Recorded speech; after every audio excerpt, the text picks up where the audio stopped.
Oferecimento Deva Iveco, sempre ao seu lado. Bem, agora são 6 horas 34 minutos, 18h34. A gente começa mais um Redação BH News, hoje 24 de abril de 2014, uma quinta-feira. E aconteceu ontem na cidade administrativa Tancredo Neves a formatura de 122 novos médicos legistas que vão atender mais de 50 cidades mineiras. Essa é uma atitude, uma formatura que diminui muito a preocupação de vários municípios de Minas Gerais que tinham que trazer os seus cadáveres a Belo Horizonte para que fossem autopsiados aqui no Instituto Médico Legal de Belo Horizonte. Com a formação de legistas, esse ciclo de atendimento fica mais preciso para as cidades do interior. Vamos conferir a matéria. O governador Alberto Pinto Coelho foi o paraninfo da turma de 122 novos médicos legistas da Polícia Civil de Minas Gerais. A cerimônia de formatura foi na cidade administrativa. Quando nomeados, os novos médicos irão beneficiar diretamente 50 municípios mineiros. Os formandos foram aprovados em concurso realizado em 2013. Ainda está prevista para este semestre a formatura de 108 novos peritos criminais. No início de 2014, um total de 415 analistas de mais de 20 áreas de conhecimento foram empossados. Isso possibilita com que a instituição preste um serviço ainda de melhor qualidade com maior rapidez à sociedade. Nós estamos fazendo um trabalho de distribuição desses médicos legistas no intuito de que possamos dar uma potencialização a esse trabalho científico à maioria das cidades de Minas Gerais. Olha, os casos de crianças que são assassinadas ou agredidas pelos pais são sempre um grande incômodo para os brasileiros. A opinião pública brasileira é sempre impactada com uma informação dessas. O caso do menino Bernardo em Frederico Westphalen, no Rio Grande do Sul, reacendeu essa discussão, trouxe na pauta essa discussão. E essa discussão agora permeia a sociedade mais uma vez. Nós tivemos Isabela Nardoni, tivemos o menino Joaquim com a overdose de insulina para diabetes e agora o menino Bernardo. Vamos conferir a matéria que fala sobre esses casos. Bernardo tinha 11 anos e foi encontrado morto no dia 14 deste mês em um matagal de Frederico Westphalen, cidade a cerca de 80 quilômetros de Três Passos, no Rio Grande do Sul. Ele estava desaparecido desde o dia 4 de abril. Segundo a Polícia Civil, são suspeitos do crime o médico Leandro Boldrini, pai do garoto, a madrasta Graciele e Edelvânia, amiga da madrasta. De acordo com a delegada responsável pela investigação, após dar remédios a Bernardo, a madrasta teria aplicado uma injeção na veia do braço esquerdo do menino e depois jogou soda no corpo, com o objetivo de acelerar a decomposição. A brutalidade ocorrida com Bernardo no Rio Grande do Sul é semelhante ao caso do menino Joaquim, de 3 anos, que foi encontrado morto boiando no Rio Pardo, em Barretos, interior de São Paulo, no dia 10 de novembro do ano passado. A mãe e o padrasto do menino foram responsabilizados pelo Ministério Público pela morte do garoto. Segundo a Polícia Civil, Guilherme Longo aplicou uma alta dose de insulina no enteado, que tinha diabetes, causando a morte do menino. Em seguida, ele jogou o corpo da criança em um córrego próximo à casa da família, em Ribeirão Preto. Bom, a jornalista Patrícia Contaldi conversou agora à tarde com o psicólogo Douglas Amorim, que apresenta aqui na BH News o programa Intimidade. E nessa entrevista a gente tenta entender melhor o porquê dessa triste realidade. Oi, Paulo, eu estou aqui com o Douglas Amorim, que é psicólogo e também apresentador do programa Intimidade aqui da BH News, que vai falar um pouquinho com a gente sobre esse assunto. Ô, Douglas, obrigado pela sua participação aqui no Redação. O que esses casos têm em comum? Bom, primeiro, um abraço a você e aos amigos do Redação BH News. Eu penso que esses casos, não só esses dois que estão sendo citados na matéria, mas também o caso da Isabela Nardoni, podem fazer a gente refletir sobre duas coisas. A primeira, nós podemos pensar em algum transtorno de personalidade que o pai ou a madrasta ou até os pais tenham, que podemos falar assim que é da ordem da psicopatia. O que é a psicopatia? Quando a gente comete algum tipo de crime com único interesse de atender algum bem-estar nosso. Exemplo, esse menino está chorando muito, ele perturba muito a minha paciência, está me incomodando, está atrapalhando a minha vida, então eu vou simplesmente descarto. E uma característica desse tipo de transtorno de personalidade é que as pessoas não sentem culpa nesse tipo de caso. Agora, um segundo ponto que a gente pode falar também, e é importante que os amigos da BH News entendam que estamos falando apenas a nível de hipóteses, porque somente uma investigação psicológica mais aprofundada poderia dar certeza, é um quadro também que nós chamamos de transtorno dos impulsos. Ou seja, é extremamente possível a pessoa ter uma reflexão pobre e, a partir de uma situação que ela sente um incômodo muito grande, ela querer ficar livre o mais rápido possível daquele incômodo. Exemplo, uma criança chorando ininterruptamente, que aí é a opinião minha, gente, eu acho até que é o que teve muito a ver com aquele caso da Isabela Nardoni, que foi tão noticiado. Eu acho que chegou-se a um ponto que a pessoa teve os pais tiveram uma conduta assim impulsiva de atirar a criança pela janela.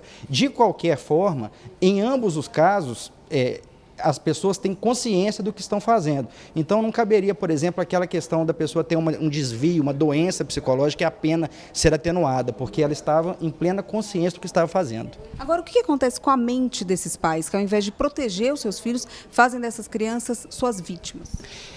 Eu vejo o problema mais amplo do que em relação só aos pais e filhos. Eu acho que a violência ela está tomando conta da nossa sociedade de uma forma cada vez mais elevada, e isso acaba desembocando também dentro das famílias. Ou seja, nós estamos vendo os casais, o marido competindo com a mulher, a mãe competindo com a filha. No ambiente profissional, muitas vezes as pessoas estão agressivas, violentas, intolerantes umas com as outras, e essa violência está indo também para dentro dos lares. Então, eu não vejo o fenômeno da violência especificamente com relação a pais e filhos, mas é um contexto sociológico mais amplo. Agora, como prever esse tipo de comportamento? É possível? Depende, né? A criança ela precisa de estar cercada por uma atmosfera de proteção, ou seja, essa rede de proteção envolve pai, mãe, avós, filhos, e até essa criança que foi assassinada, ela até chegou a procurar ajuda pelas próprias pernas, né? Assim, foi muito triste o fato dela não ter conseguido essa ajuda, mas eu costumo dizer que a menor demonstração de maus tratos que uma criança tenha, seja detectado pelo serviço de saúde, seja detectado por outros membros da família, que se tome uma providência de ou denúncia em algum tipo de delegacia ou procurando conselho tutelar. E por que casos como esses estão se tornando cada vez mais frequentes, na sua opinião? Eu não sei se a gente pode falar se esses casos estão cada vez mais frequentes ou se esses casos sempre existiram, mas estão sendo mais noticiados. Eu tenho essa pergunta porque é igualzinho quando a gente fala de estatísticas de estupro, por exemplo, né? Apenas 10% dos casos de estupro chegam às delegacias de fato. Estima-se que 527 mil casos de estupros aconteçam no Brasil por ano. Então, eu acho que as pessoas estão tendo mais coragem, estão indo à imprensa, estão indo aos mecanismos de defesa, como defensoria pública, como delegacias, e, consequentemente, isso fica mais noticiado. A sensação que eu tenho, volto a falar, é que a violência está perpassando a sociedade como um todo. E como os mecanismos de divulgação também estão cada vez mais aprimorados, seja televisão, rádio, internet, as mídias como um todo, isso dá a sensação de estar acontecendo com mais frequência. Agora, o número de crianças agredidas por pais, aqui em Belo Horizonte, de janeiro a março deste ano, aumentou em 30%. O que está acontecendo? Estamos chegando no limite dessa relação pais e filhos?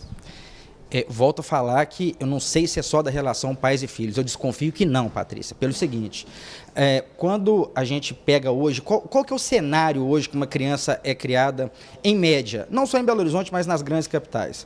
O pai trabalha o dia inteiro, chega em casa morto de cansado. A mãe trabalha o dia inteiro, chega morta de cansado. Sofreram pressões das mais variadas naturezas no trabalho, tem pressões econômicas também para criar o filho, e isso tudo vai fazendo com que o ser humano ele vai ficando como se fosse uma panela de pressão. E aí ele vai acabar estourando aonde? Na família, dentro de casa. Aí são os casos de violência doméstica, não só contra as mulheres, mas também contra as crianças. Então, há de se pensar, assim, demais da conta, antes de ter um filho, no estilo de vida que a pessoa quer ter, no tanto de altruísmo que essa pessoa deseja ter em relação a essa criança, e sempre se vigiar, sempre ficar muito atento ao estilo de vida que cada um leva também, porque, infelizmente, a vida atual ela está sendo um convite ao adoecimento psicológico, que vai ser pelo estresse, pela depressão, pelas fobias, pela ansiedade e, infelizmente, também pela violência. Douglas, muito obrigada pela sua participação aqui no Redação. Eu que agradeço, um abraço. Paulo, com você. Muito obrigado, Patrícia. Obrigado, Douglas. A estreia da Patrícia Contaldi conosco aqui na BH News aconteceu hoje. Patrícia, muito sucesso aí na sua trajetória aqui na BH News. Seja bem-vinda. Vem enriquecer o nosso time de jornalistas para a gente continuar fazendo esse trabalho bem feito, que é o jornalismo da BH News. Muito obrigado mesmo, Patrícia. Obrigado, Douglas, mais uma vez, por ter concedido essa entrevista para o nosso jornal aqui, com a correria que é o dia a dia do Douglas. Mas o Olhar Urbano do Nélio Souto vai falar sobre um tema que é uma situação e uma atuação de um portal de notícias que está transformando uma realidade na comunicação sobre o que acontece no mapa da violência de Belo Horizonte. O jornal O Tempo, o portal O Tempo, disponibiliza no seu site um ícone do onde foi roubado. E aí, esse ícone está conseguindo que a gente faça um mapa mais bem feito, mais claro sobre a realidade dos furtos e roubos da região metropolitana de Belo Horizonte. Então nós vamos lá para o Nélio e o seu Olhar Urbano.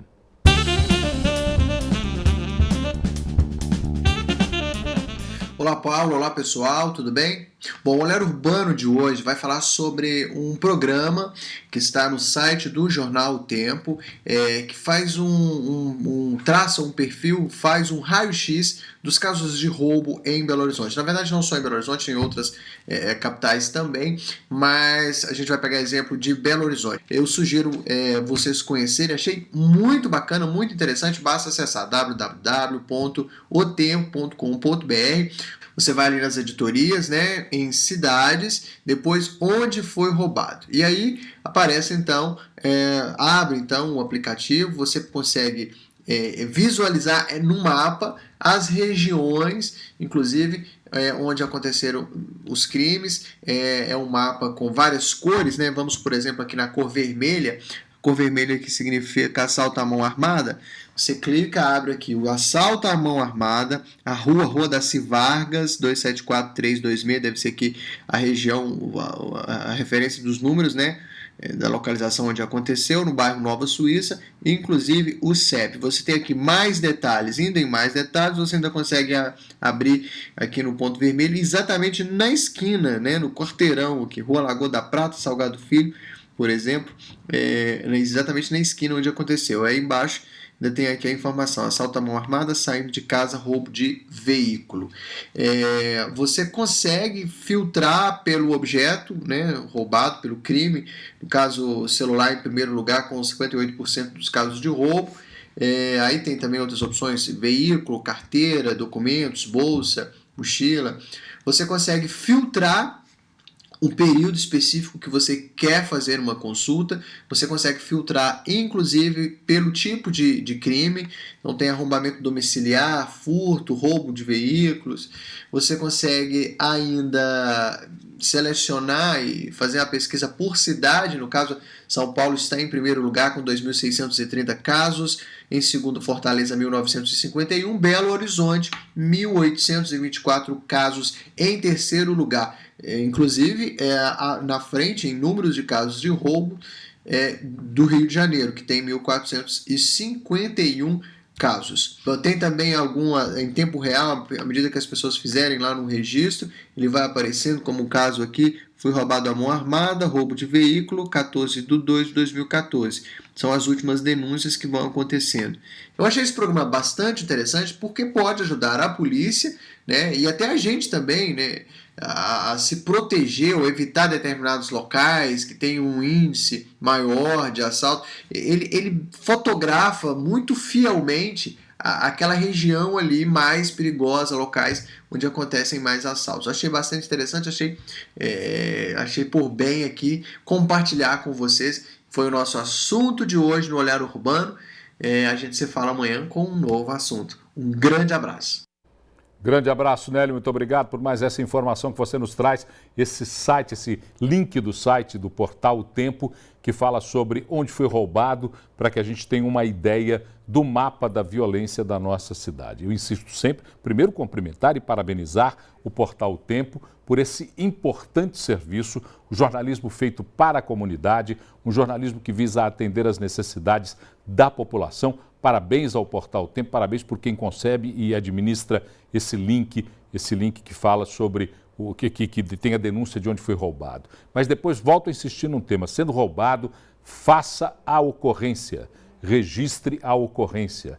A polícia tem que entender aonde as coisas acontecem para poder agir. E essa é uma atitude cidadã. Quando você vai fazer a ocorrência, você está praticando um ato cidadão. E é importante você praticá-lo para um melhor entendimento das forças de segurança pública. Eu estou vendo ela olhando para cá com um olhar pensativo. Eu acho que ela está já fazendo as contas de quantos dias falta para ela sair de férias. Mas ela vai sair de férias só no dia 29. Então até o dia 29 ela trabalha, não tem jeito. Agora ela até já está sorrindo, porque vai gastar aquele dinheirão todo nas férias. Mas antes de sair de férias, Renata Dário, boa noite. O que está acontecendo em Belo Horizonte, Minas Gerais? Boa noite, Paulo. Boa noite a todos. Paulo, chuva mais manifestação. A volta para casa hoje vai ser complicada. A chuva atingiu Belo Horizonte hoje desde o início do dia, não causou grandes transtornos para a cidade, mas provocou muita lentidão no trânsito. Agora, a manifestação acontece no centro da cidade, próximo à prefeitura, cerca de 180 manifestantes de ocupações como a Rosa Leão, Esperança e Vitória em Belo Horizonte e a William Rose Guarani Cauá em Contagem, fecham 3 das 4 vias da Avenida Afonso Pena. Então, quem tiver que passar pelo centro hoje na volta para casa, é bom ter muita paciência. Muita paciência mesmo. Você imagina, com essa chuvinha fina, em Belo Horizonte tem um ditado que eu não posso dizer no ar, mas o espectador complete como ele quiser. Em Belo Horizonte disse assim, choveu, complete do jeito que você quiser. Então, chove tem problema, mas a manifestação, imagina como é que está Afonso Pena nessa hora, ainda bem que eu não tenho que passar por lá. Agora, quem tiver que passar por lá, por favor, se planeje e saia de lá, porque o trânsito está bastante complicado. Renata. Fala agora um destaque do Hoje em Dia. A liminar da Prefeitura pedindo, o recurso da Prefeitura pedindo o aumento da tarifa dos ônibus foi negado hoje. Não vai ter, então, portanto, esse aumento de 7,54%. A Prefeitura pediu esse aumento porque ela constatou que os aumentos das concessionárias vinham sendo feitos abaixo da inflação. Mas o desembargador Kildare Carvalho entendeu que o preço das passagens não deve ser alterado, porque depois daquela última série de manifestações do ano passado, o governo federal concedeu uma série de benefícios para as concessionárias, o que causou inclusive uma mudança de impostos. Então os custos dessas empresas também diminuíram, então não deve ser alterado por isso. E aí também pensando muito bem, até agora não foi divulgado esse estudo feito pela consultoria, pelo menos não foi tornado público, o estudo feito pela consultoria que trata do aumento das passagens do transporte coletivo em Belo Horizonte. Enquanto não for divulgado esse estudo, na minha opinião, não é lícito se conceder aumento. É preciso que a população saiba ao que aponta o estudo e as informações que nós temos. Podem não ser as mais fidedignas, mas as que chegaram até agora a gente dão conta de que esse estudo indica que o preço praticado hoje é extremamente adequado. Podia até ser reduzido, os 2,65 poderiam até ser reduzidos, mas isso é um estudo feito por uma consultoria. Enquanto não for tornado público esse estudo, nós não poderemos nem permitir o aumento e nem entender por que o aumento está sendo concedido. Diga lá, Renata.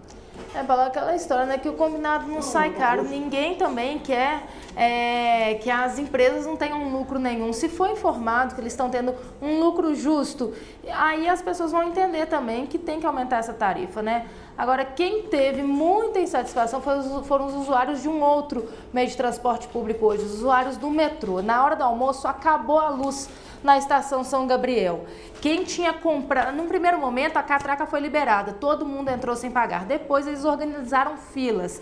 Quem comprou o bilhetinho de papel entrou sem problemas. Agora, quem queria usar o cartão BH Bus teve muita complicação. Eles resolveram anotar o número do cartão para fazer esse débito posteriormente, depois que a luz voltasse, o que causou longas filas, muita insatisfação. E as pessoas acabaram se atrasando, né, para os compromissos logo depois da hora do almoço. Legal, Renata. Eu só queria saber quem foi o gênio que resolveu anotar número de bilhete do BH Bus para depois cobrar. Isso é um gênio. Esse cara tem que ser transformado, tem que fazer uma estátua na estação central do metrô para ele. Meu amigo, você que teve essa ideia, pense bem. Numa hora em que você opera a anormalidade, você tem que facilitar o usuário do transporte. Então libere a catraca para quem apresenta o BH Bus. Isso é de inteligência.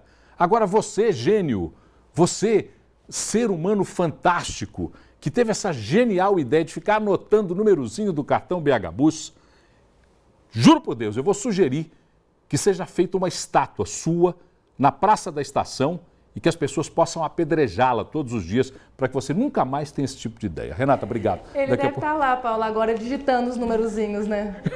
É coisa de louco, né? Ele deve estar lá agora. É isso mesmo. Renata lembrou bem. Ele deve estar lá no computador agora se divertindo, digitando. Ô, meu amigo, que coisa de louco. Renata, obrigado. Daqui a pouquinho você volta com o Brasil e o Mundo e a gente vai para um intervalo comercial. Logo depois do intervalo a gente volta com mais Redação BH News.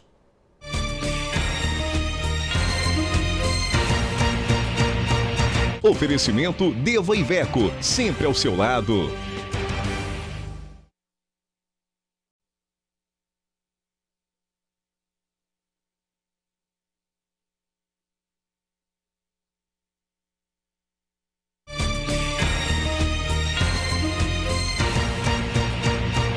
Oferecimento Deva Iveco, sempre ao seu lado.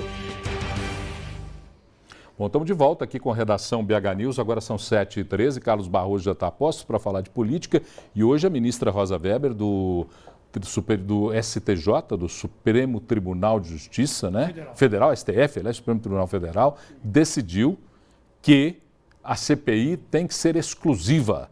Nós vamos ter uma CPI falando da Petrobras, é isso ou não? Por enquanto. Né? Por enquanto. Por enquanto. Olha bem, CPI no Brasil, historicamente, não leva a nada. A gente se lembra, você se lembra, da CPI do Cachoeira, terminou em dezembro de 2012, virou pizza. Como todas elas. Todas elas, embora o relator fosse até aqui de Minas Gerais, o hoje presidente do PT, o Dair Cunha. Pizza.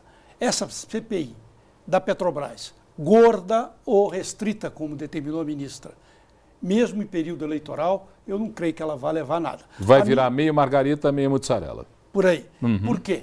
Porque o escândalo da Petrobras, que envolve irregularidades aí de mais de US$ 1 bilhão, eles dizem, né? Nessa compra dessa refinaria de Pasadena e tudo mais, ela envolve quase todos os partidos. E mesmo com esse período eleitoral, ela não deve ficar restrita, porque o presidente do Senado, Renan Calheiros, está apelando ao Supremo, ao plenário do Supremo, para estendê-la aos escândalos de São Paulo, do metrô de São Paulo, que envolve outros R$500 milhões de sobrepreço, segundo denúncias, e também ao Porto de Saúpe, em Pernambuco, para atingir... Suape, Pernambuco. Suape. E para acertar os tucanos, e Aécio Neves, e acertar o ex-governador de Pernambuco, Eduardo Campos. Se vai ter 1, 2 ou 3 CPIs, eu não acredito que elas levem a nada, vão ficar na pizza, mesmo em período eleitoral. Serão 1, 2 ou 3 pizzas que nós vamos ter que engolir. Nova Lima, daquelas grandes. Né? Daquelas grandes, né? Gigantes. Né? Nova Lima, como é que está o caso de Nova Lima? Parece que dessa vez Vitor Pernito vai assumir. O prefeito cassado pela justiça, mas que já voltou várias vezes, Cassinho, agora deve sair de vez. A decisão e não tem jeito demais de se recorrer, irrecorrível essa decisão. Mas, por enquanto, Vitor Pernito tem de pegar licença na Câmara dos Deputados e assumir o cargo. Até lá, a gente viu a Renata falando aí da questão do Collor. Collor foi inocentado pela teoria do domínio do fato, ou seja, quem está acima teria de saber das questões que estavam abaixo. José Dirceu foi condenado por isso. Collor foi inocentado. Justiça no Brasil, além de ser essa coisa assim que se estende, que não chega a uma definição, só atinge mesmo a quem está lá embaixo, né? Isso é verdade, que pena. Barrosão, amanhã está de volta? Sem dúvida. Boa quinta-feira para você. Para você também. Só lembrar você aqui, olha, a menos de 60 dias da Copa do Mundo, os hotéis, bares, restaurantes e taxistas de Belo Horizonte não estão preparados para receber os turistas. Isso é uma verdade, basta você andar nas ruas de Belo Horizonte. Fornecer informações em outros idiomas e prestar serviços aos que visitam a nossa cidade é quase impossível se pensar que isso vai acontecer com muita tranquilidade. Vamos primeiro ver uma matéria, daqui a pouquinho a gente conversa com o diretor da Brasel. A Copa do Mundo está chegando e com ela milhões de turistas. Entretanto, muitos belo-horizontinos ainda não estão preparados para o primeiro contato com os estrangeiros. A menos de 50 dias para o Mundial, a iniciativa privada corre atrás para ter funcionários qualificados nos hotéis, bares, restaurantes e serviços de táxi. Em Belo Horizonte, o jeitinho brasileiro vai entrar em campo. Intérpretes serão contratados para substituir garçons e recepcionistas, uma vez que não há mais tempo para treinamentos dos profissionais que já são da área. Cursos virtuais são oferecidos a taxistas retardatários e cartilhas que ensinam expressões básicas em espanhol estão sendo confeccionadas.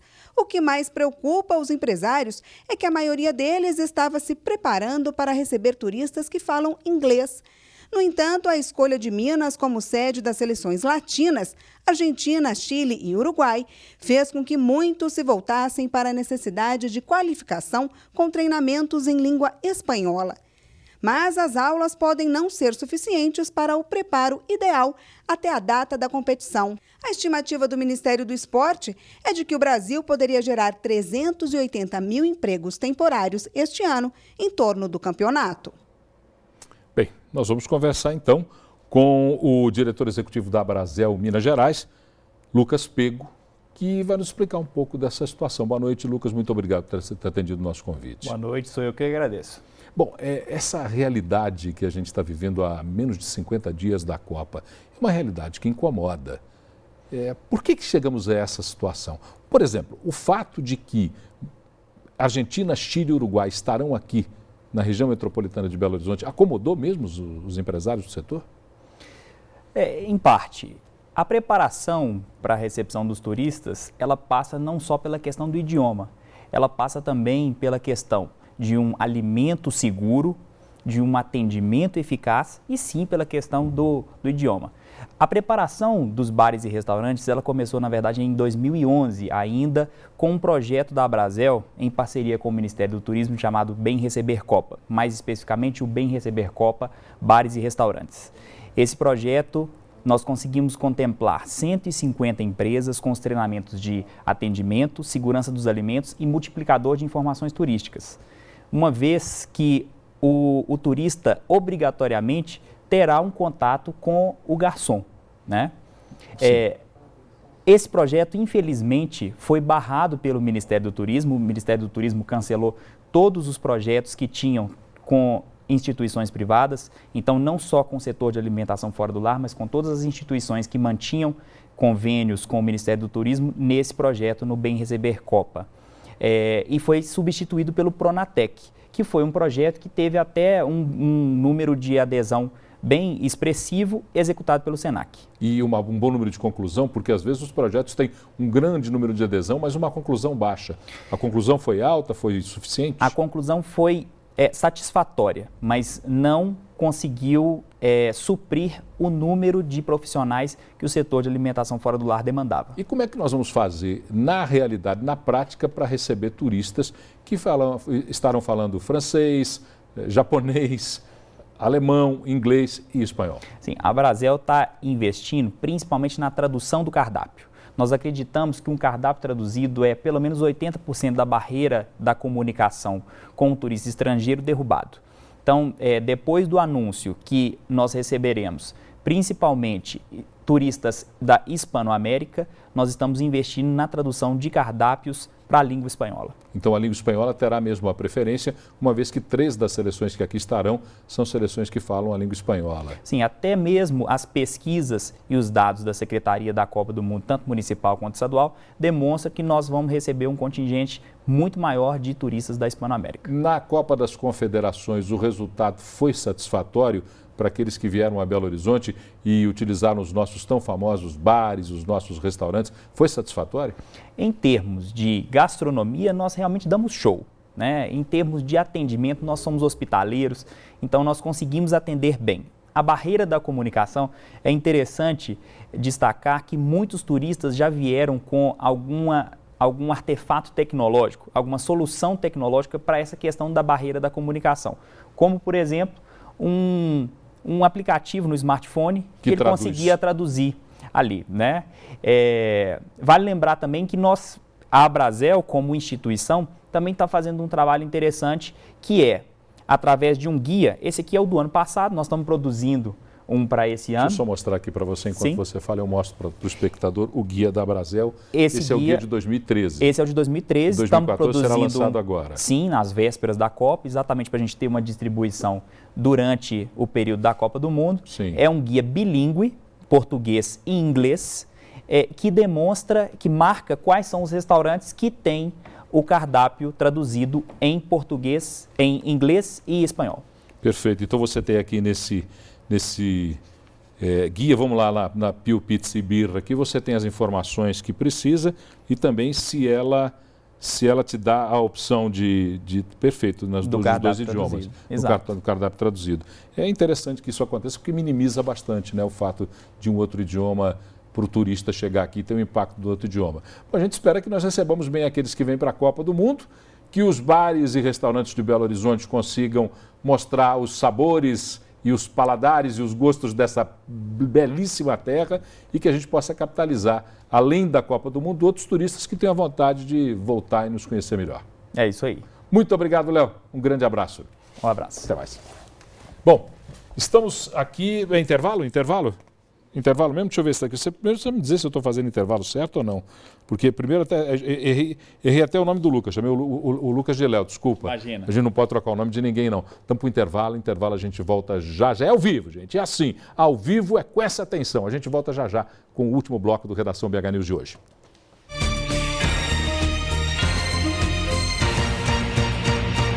Oferecimento Deva Iveco, sempre ao seu lado.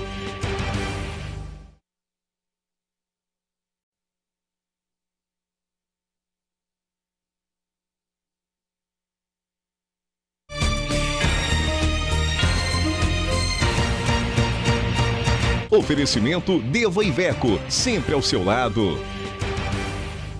E nós já voltamos para esse último bloco ao lado do Bruno Garcês. Hoje não era dia de convocar o Bruno Garcês, mas as notícias bombaram, meu amigo. Tivemos uma emergência, né, Paulo? Não, primeiro nós tivemos ontem o jogo do Atlético. Isso. Um jogo, eu assisti uma parte do jogo, minha opinião, entenda como quiser, mas é minha opinião. Joguinho. Abaixo do limite do futebol que deve ser praticado por times que são campeões, né? Se você assistia 15 minutos do jogo, como você assistiu, Paulo, era uma morte anunciada já a derrota do Atlético. Foi no final do jogo, foi dramático, mas o time tomou uma pressão. Se não fosse o goleiro Vitor, teria tomado de 3-0 o jogo na Colômbia. O time chutava muito de fora, esse jogador, belo jogador, volante Sherman Cárdenas, como alguns pronunciam. Esse time tem tudo para passar. Eu acho que jogou muito mais com o Atlético e por isso tivemos essa notícia urgente, pelo esse péssimo futebol apresentado lá na Colômbia. Hoje, quando o time estava desembarcando aqui aqui no Brasil, demitiram o técnico Paulo Autuori. Porque o time seguiu direto para Porto Alegre, né, onde joga com o Grêmio no final da semana. Alguns jornalistas voltaram já com a informação de que o Paulo Autuori, que esse chute do Cárdenas tinha acertado a cabeça do Paulo Autuori. Exatamente. E aí, quem vem para o lugar do Autuori? Tantas dúvidas na tarde, nesta São tarde. tantas emoções. Mas principalmente eu vi a informação do João Vitor Xavier, agora o jornalista da Itatiaia. Sim, o deputado jornalista João Vitor Xavier, grande abraço. Também. Falou que o Levir Coupe está quase tudo certo, está definido, e irá já para Porto Alegre treinar o time do Atlético contra o Grêmio no Campeonato Brasileiro. Então já está definido, é Levir que já vai a Porto Alegre, de lá já pega e já assume o time do Galo. O Levir que estava parado, estava desempregado e atuou durante 7 anos no Japão. O Levir tem uma boa história com o Galo. Tem. Ele então, subiu o time em 2006, foi campeão mineiro em 2007 e depois foi para o Japão. Bom, Brunão, obrigado por ter atendido o nosso convite e vindo fora de hora. Soldado na porta do quartel, quer trabalho. Você estava aqui, nós te capturamos. Emergência é isso. Rapidinho para a Renata agora. Renata, o que é que está na mídia? Paulo, eu vou te responder com uma imagem, porque uma imagem diz mais que 1000 palavras. Eu vou pedir para o Neutinho colocar a charge do dia hoje, que a gente achou aqui na internet, sobre a Copa do Mundo. Põe a charge aí, cadê a charge? Rapidinho. Bota a charge para nós lá. Olha lá a charge. A charge é muito engraçada mesmo. Vocês estão vendo aí a charge com calma? Quero que façam no final de semana um trabalho sobre as obras da Copa. O menino pergunta, pode entregar o trabalho inacabado, professora? Justo, né, Paulo? Ô, Renata, perfeita a sua intervenção. Grande abraço, Renata. Até amanhã. Tchau. Até amanhã. Fernanda Gontijo está do meu lado, depois das férias, descansou um pouquinho, está de volta. Voltei. E vai contar pra gente o que tem hoje, Isso, na Night. Rapidão. Hoje tem a volta do grupo de funk de maior repercussão da história, o Bonde do Tigrão. Quem nunca ouviu, né, gente? Hoje no Chalezinho, começa às 10 horas da noite. Os ingressos custam R$50 para as mulheres, R$70 para os homens. Bonde do Tigrão. Uhum. Chalezinho. Hoje é dia de funk, tá? Hoje é dia de funk. Chalezinho aqui no Buritis. Aqui do ladinho. Aqui Fica na pertinho Mário da gente. Werneck, número 530. Fernandinha voltou em grande estilo, hein? Voltei, Bonde né? do Tigrão, grande estilo, a Fernandinha. Tchau, Fernanda. Nós estamos indo embora. Voltaremos amanhã, 6h30, agradecendo sempre a sua companhia. A razão do nosso trabalho, a razão da nossa determinação em fazer jornalismo é você. Por isso, muito obrigado pela sua companhia. Até amanhã. Tenha uma ótima noite.